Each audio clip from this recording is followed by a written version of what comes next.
A Nikon or Nikon 23.5 to 280mm zoom lens, a vintage zoom lens back from the 90s, specially designed for Sony HDC cameras at that time, and famous manufacturer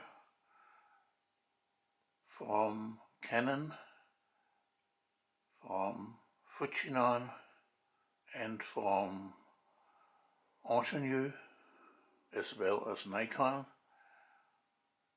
have been approached by Sony to come up with the best lenses ever made for their new designed $600,000 camcorders, or better cameras, made with 3 1-inch sensors and in full HD.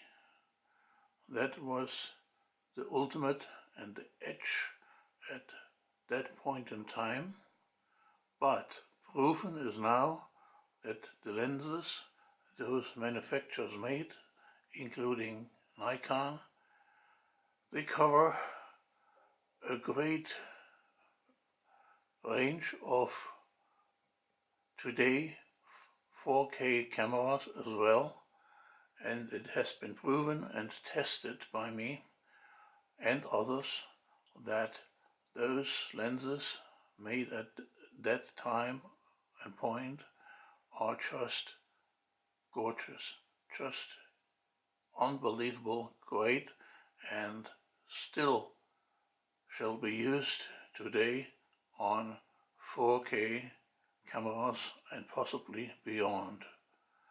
Now, what you see here is a setup, not only the Nikon 23.5 to 280mm with its built-in extender to 1.5, which is flipped in, as you may see at the footage at the moment, but there's also an inline extender made by the famous company TLS out of England. It's a 1.4 extender. Now, if those extenders are being used, you lose for each extender 1 f-stop. Nevertheless, the lens by itself is unbelievable fast. 1 to 1.8 speed, going all the way through into 16 and to close as well. So, in addition, what's very unique and typically not seen today anymore at such a huge, great, unique lens, you have internal focusing as well as internal zoom, meaning while you zoom from 23.5 to 280, or with the extender from about 35 to 420mm, you do not have any change of length of the complete objective. No moving on the outside barrel, including internal focusing, meaning you can put a matte box or compendium in front and nothing will change the length of the complete setup. Now, in order to balance this about 9 kilogram, meaning about 20 pounds lens by its own, I had to come up with an ARRI slider system as well as a TLS and as well as a dense razor.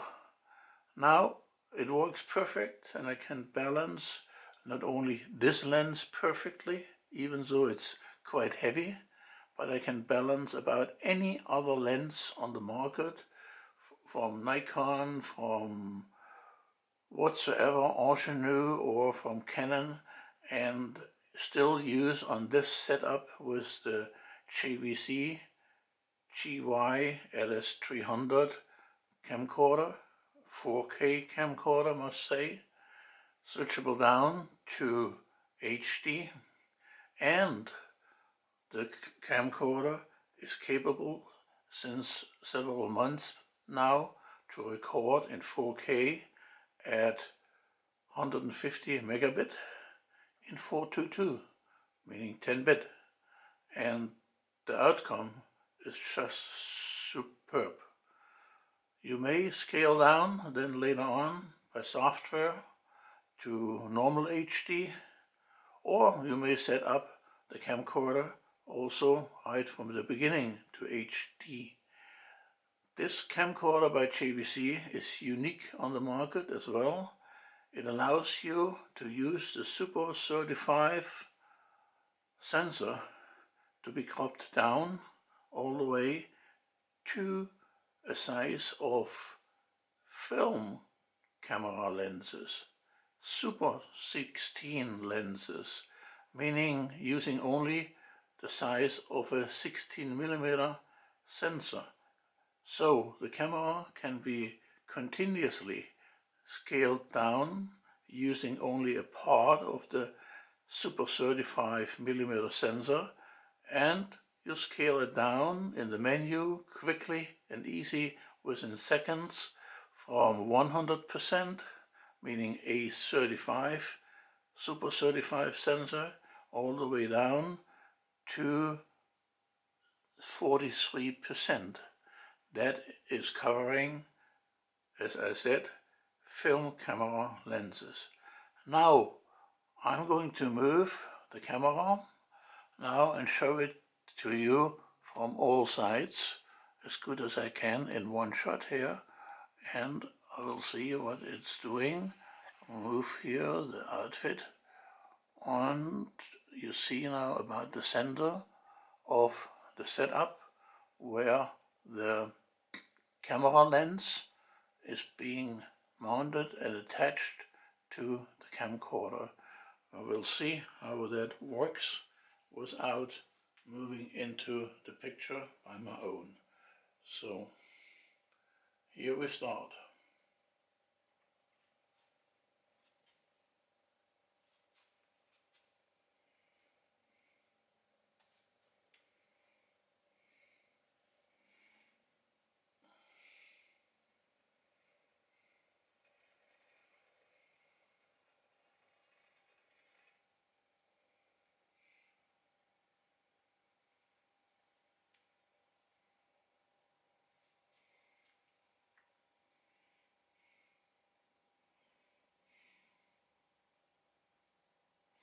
Attached to the right side is still the control box for aperture and zoom, and that was being built by Nikon to meet the Sony HTC cameras, but at the moment this box is not being hooked up or utilized, so therefore the camera and the lens is strictly a manual lens.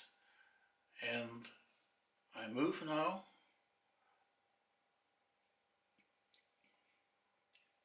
this lens to the original position again, and will zoom in a moment.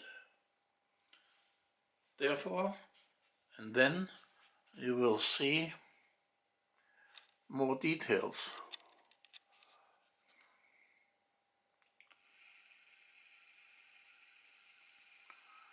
As you can see, the lens is being attached to the camcorder buy an adapter from PL mount, ARRI PL mount, to Micro Four Thirds.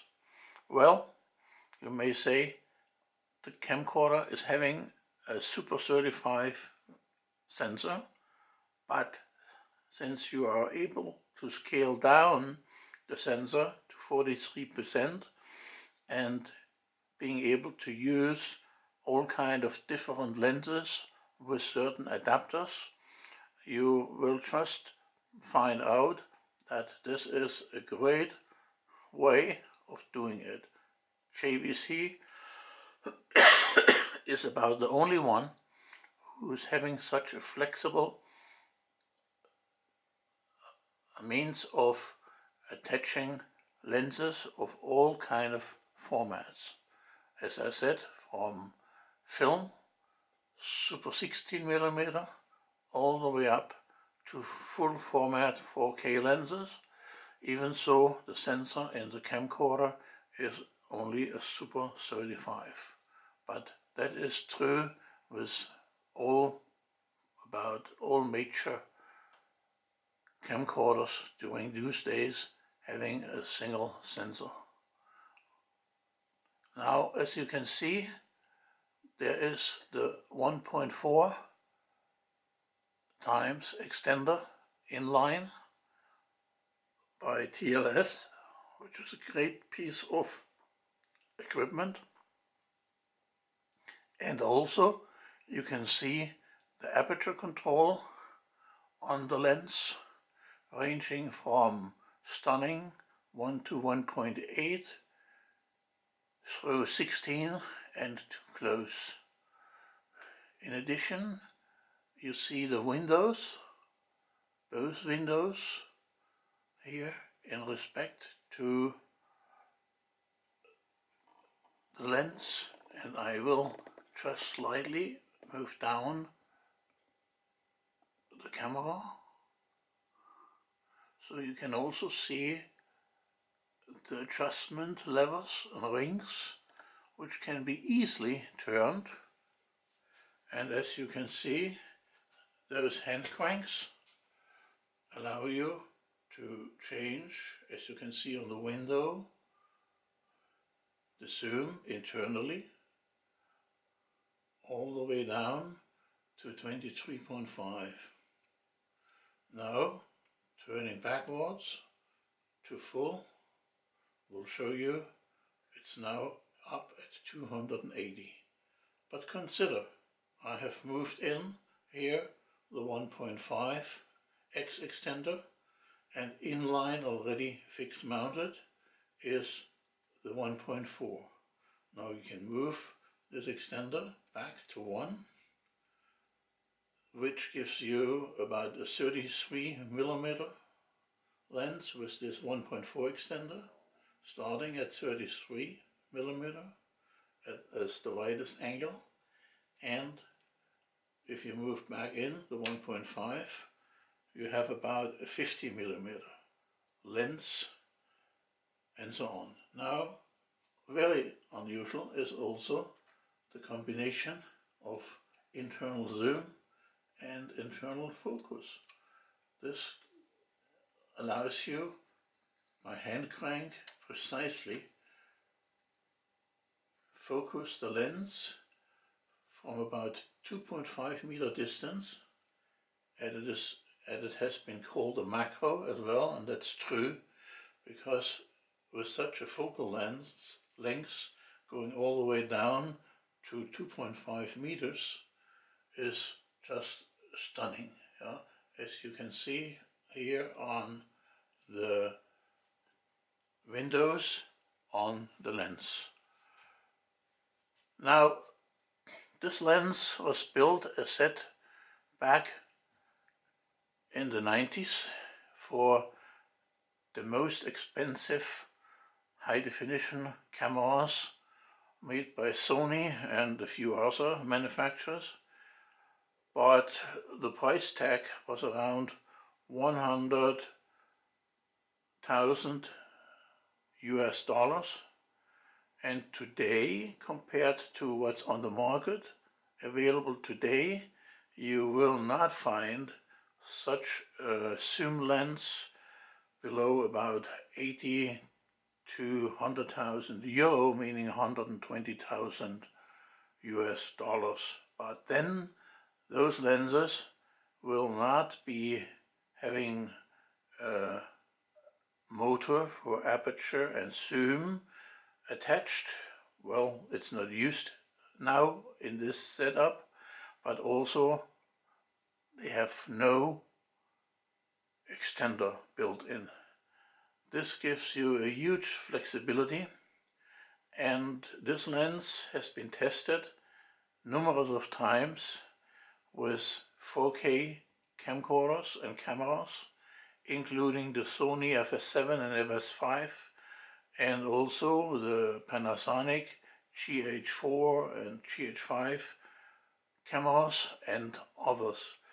The most flexible setup I have found is the gorgeous JVC LS300 camcorder, and because of its flexibility to crop the sensor, it is, in my opinion, and also in the opinion of many people who know and have been coping with this camcorder, it's, in my opinion, one of the greatest camcorders. Also, the price tag is just unbelievable great.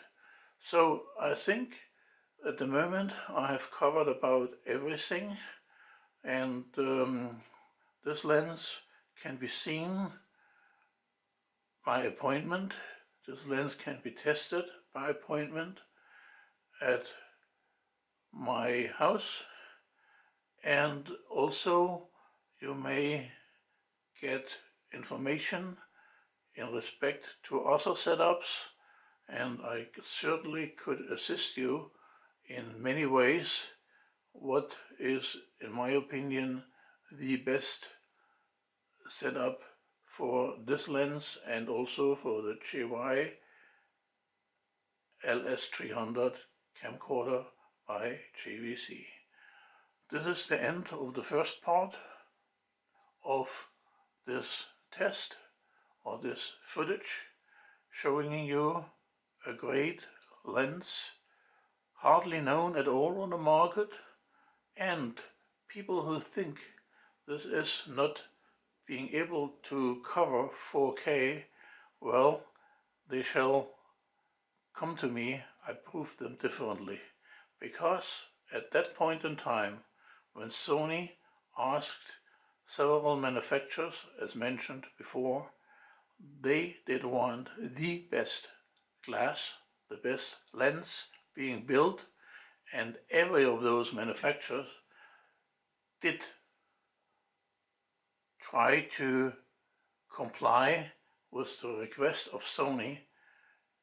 They did want at that point in time to move from 35mm film to video, and the lenses just had to be immaculate good, the glass and so on. Therefore, just make sure you consider this lens as being one of the best zoom lens possibly ever built by Nikon. Thanks.